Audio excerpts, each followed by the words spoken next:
Commençons par le braquage à la gabonaise de Ali Bongo. Ali Bongo, non content de diriger ce pays de manière prédatrice, de père en fils, de mettre la main sur ce pays comme si ce pays était un royaume.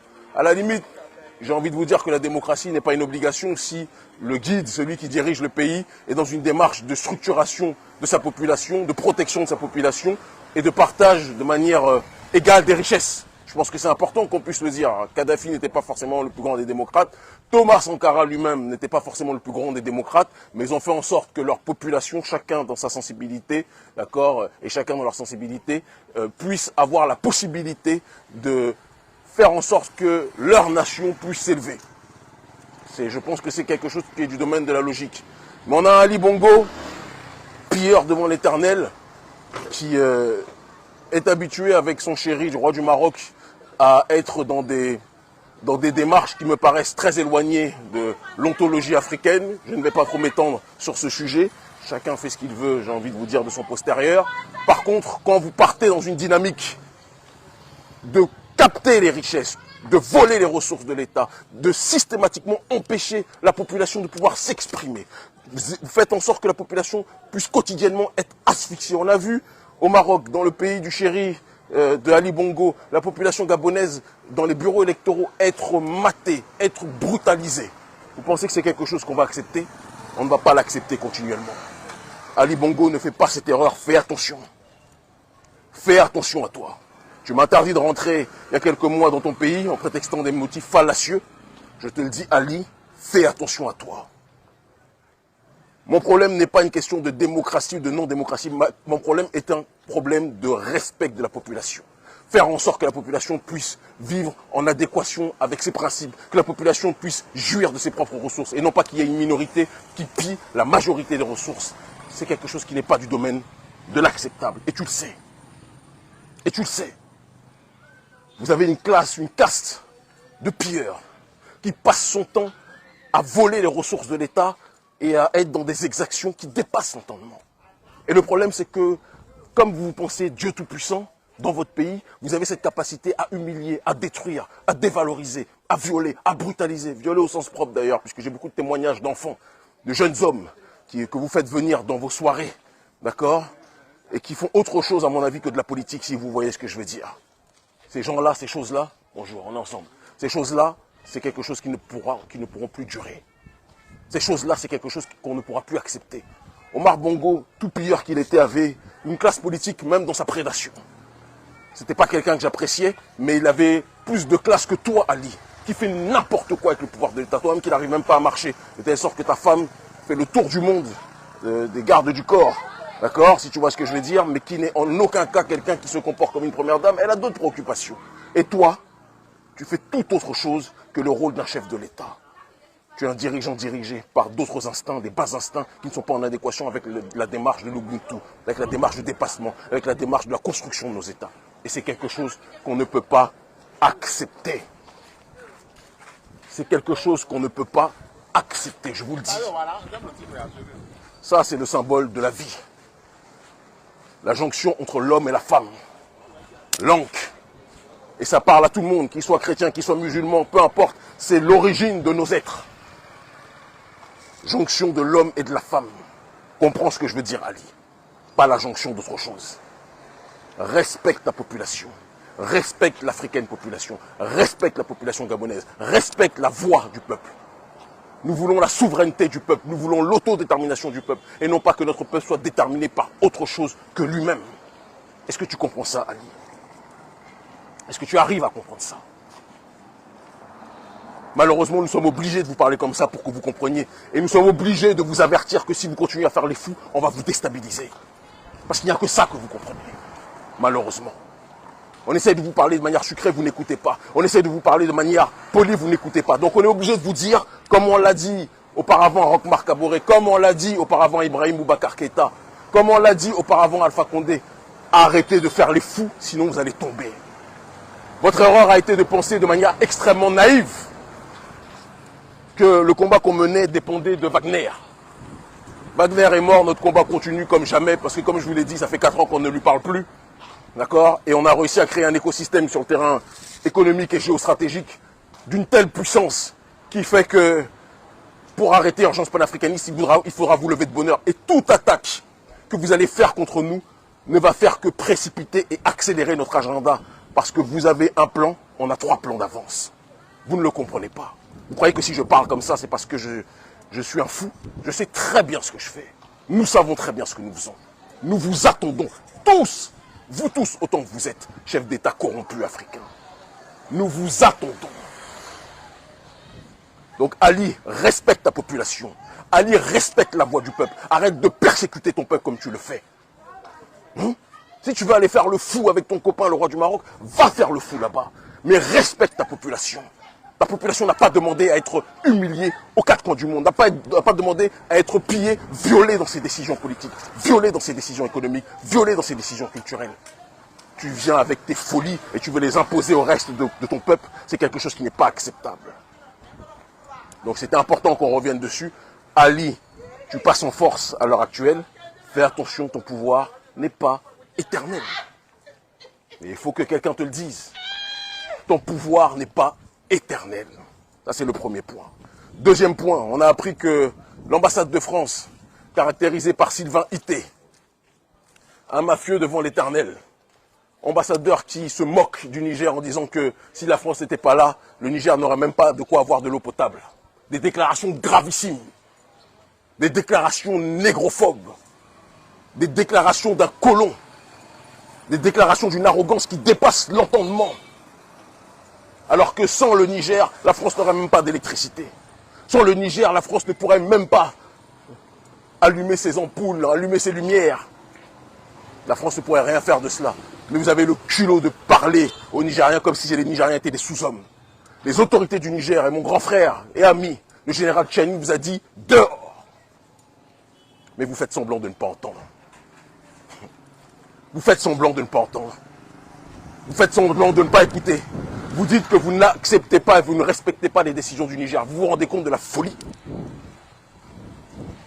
C'est-à-dire qu'on est dans le néocolonialisme le plus putréfié, le néocolonialisme le plus hystérisé. On vous a dit dehors, mais vous voulez forcer. On vous a dit on ne veut pas de vous, mais vous voulez rester. Mais par contre, quand vous expulsez les migrants africains, en disant que vous ne voulez pas d'eux, là par contre, nous on n'a pas le droit de résister. Quand vous les expulsez à Roissy, ça ne pose pas de problème. Mais quand nous on vous dit de partir, vous ne voulez pas partir. Vous allez partir. Paraît-il que Sylvain Ité, je dis à toute la population nigérienne, que Sylvain Ité est caché à l'ambassade, non pas à l'ambassade de France, mais au sein des bases militaires françaises. J'appelle toute la population du Niger, comme je l'ai dit à mes frères du M62 déjà, à se mobiliser dans les temps à venir pour monter la pression.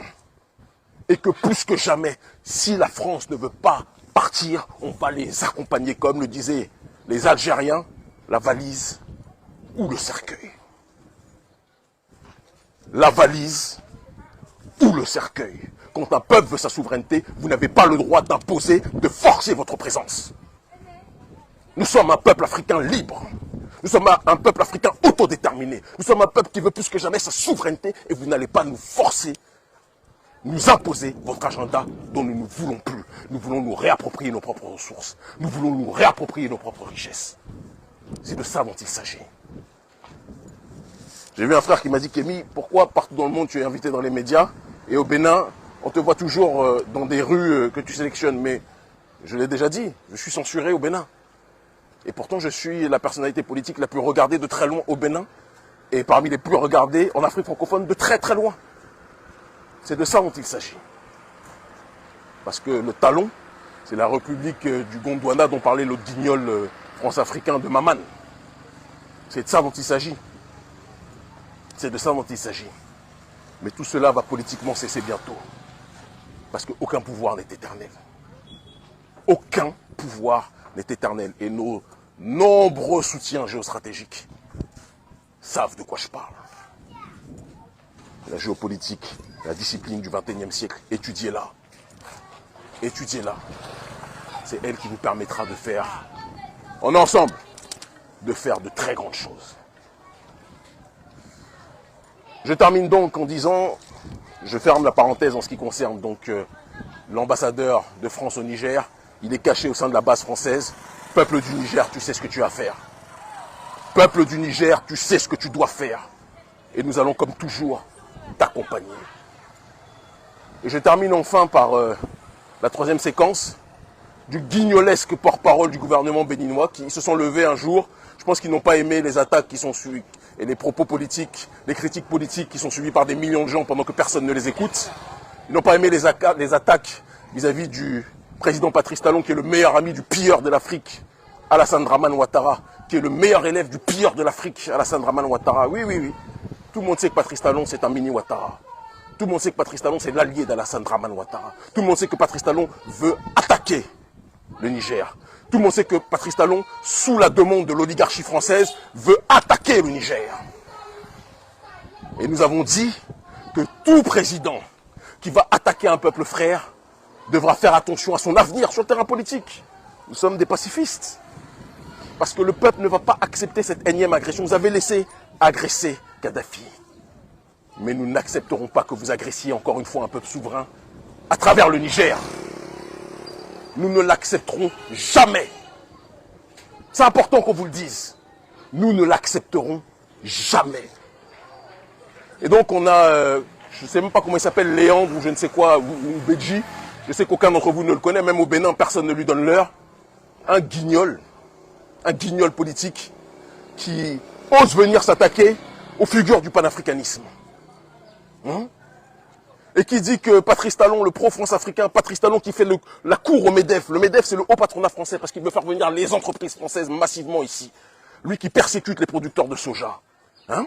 Lui qui fait en sorte que les producteurs locaux soient en difficulté dans ce pays, mais qui fait en sorte de favoriser les entrepreneurs français. Lui qui disait lors de son premier mandat, lors de son arrivée, il disait que le Bénin est un désert de compétences. La terre de Béanzin, désert de compétences. La terre du Dahomey, désert de compétences. Mais le problème, c'est qu'il réussit à terroriser tout le monde a peur de lui. Moi, je n'ai pas peur de toi, Patrice Talon. Je répète, je n'ai pas peur de toi. Faites de moi ce que vous voulez. Faites de moi ce que vous voulez. Ce qui est avec moi, ce qui est derrière moi, politiquement, vous dépasse. Je répète, ce qui est avec moi, ce qui est derrière moi, vous dépasse. Je n'ai pas peur des menaces de mort que vous nous envoyez. Je n'ai pas peur des déstabilisations que vous tentez de faire. Je n'ai pas peur de tout ce que vous faites pour essayer de persécuter mes proches. Je n'ai pas peur de vous. Donc j'ai vu que le porte-parole du gouvernement béninois à 3 reprises, dans des médias, dans des scènes dignes de la République du Gondwana, de l'autre guignol de Maman. Il a été dit, et j'ai beaucoup rigolé, que Patrice Talon, lui, est un vrai panafricain. Donc Patrice Talon, le proche de Ouattara et de Macron, est un vrai panafricain, que lui, il n'a pas la double nationalité. Ah, d'accord. Mais jusqu'à preuve du contraire, aux dernières nouvelles, le fils de Patrice Talon, Lionel, que je connais, à une époque il me parlait, Lionel a la double nationalité, non? Lionel est né en France, non? C'est comment? Ça, vous n'en parlez pas, porte-parole du gouvernement béninois. Tous les enfants des dirigeants, des membres du gouvernement, ils sont de quelle nationalité? Petit plaisantin. Tu ne connais pas l'histoire du panafricanisme? Tu ne sais pas que le panafricanisme est né dans la diaspora? Petit déficient intellectuel que tu es. Priez qu'on ne se croise jamais en débat, je vais vous éteindre. Venez à 4, 5, 6, je vais vous éteindre. Je vais vous éteindre. Le panafricanisme au XXIe siècle ne va jamais collaborer avec l'oligarchie d'Occident. Tu ne vois pas les BRICS qui sont en train de se passer? Tu ne vois pas la multipolarité géostratégique dont je parle depuis tant d'années, que j'ai conceptualisé dans mes livres? Vous venez avec un logiciel politique qui date des années 20, des années 30, dit de la colonisation, vous appelez ça le développement. Le développement selon qui? Selon Bretton Woods? Nous ne voulons pas de Bretton Woods. Nous ne voulons pas de Bretton Woods, nous voulons un autre monde. Et c'est pour ça que plusieurs dirigeants des BRICS nous ont confié un certain nombre de missions. Parce qu'ils connaissent notre influence, ils connaissent notre force politique. Ils ont demandé, puisqu'ils savaient que nous sommes dans cette ligne depuis des années bien longtemps avant de les rencontrer, d'amplifier notre combat pour la multipolarité. Et c'est ce vers quoi nous allons nous diriger. Le combat s'accentue. Gouvernement béninois, moi je ne suis pas Rekia Madougou. Je ne suis pas Rekia Madougou. Je ne suis pas Joël Aïvo que vous allez persécuter dans le silence, en enfonçant dans l'oubli.